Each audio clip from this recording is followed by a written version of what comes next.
Lagay po tayo ng capacitor. Capacitor kasi po ito umiilaw kahit nakapatay yung switch. Kasi mali po yung wiring ng electrician. Nandito po yung live nya. Sa one. Kahit nakapatay yung switch nya, ganun pa rin. Kasi nandito po yung live nya, hindi duman sa switch. Pero gagawin natin ng paraan. Capacitor lagyan natin dito.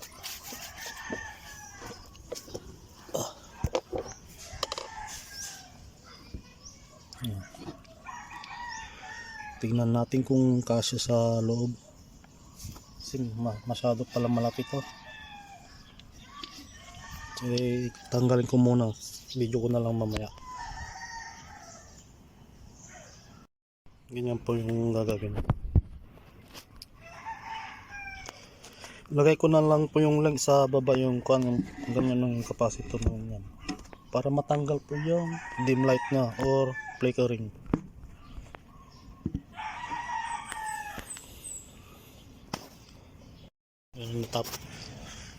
Nalagay ko na po yung ilaw.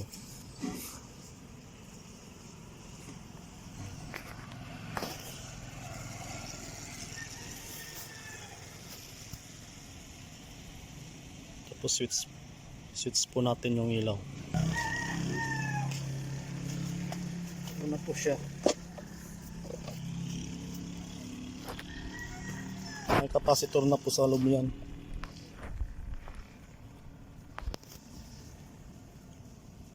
Tapos ko na ilagay lahat yung kanya. Yung capacitor nya. Kailangan po both side po may kuryente po.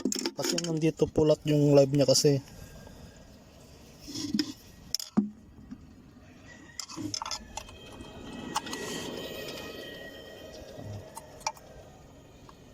Tingnan nyo, may ilaw oh.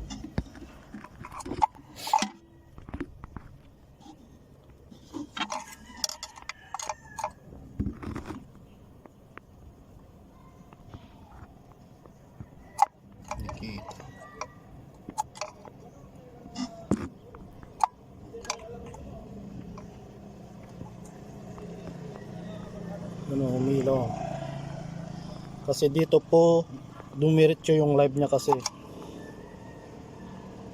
tapos yung ground nya ganun dapat, yung ground ganun din kasi kaya umilaw yan dahil sa capacitor. May ilaw na oh. Kung wala pa yung capacitor, wala pa yung ground, yung both side na po mayroon na po. Para yun po yung dahilan para patayin niya yung flickering o yung nag-iilaw po talaga siya. Marami pa rin electrician na di alam po ito. Laging dinadaan yung positive ay yung live po dito diretso sa resistor.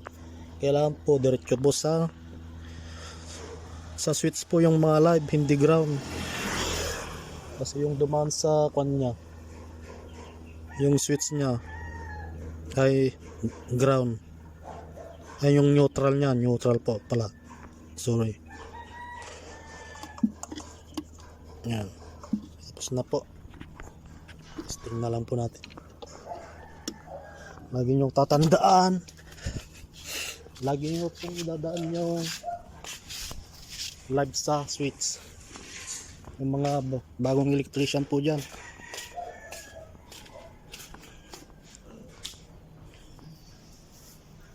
Green light. Tapos tignan natin.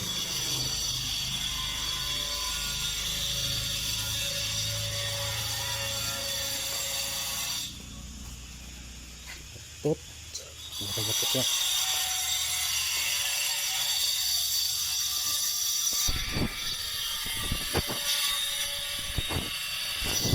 Kabila.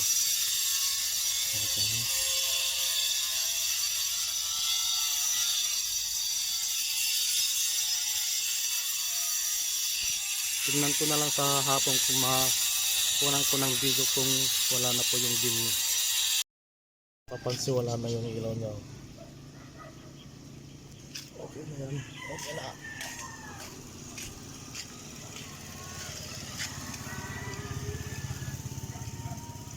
Wala na yung ilaw na maliit na nagpapatid. Wala na yung tunog. Okay na.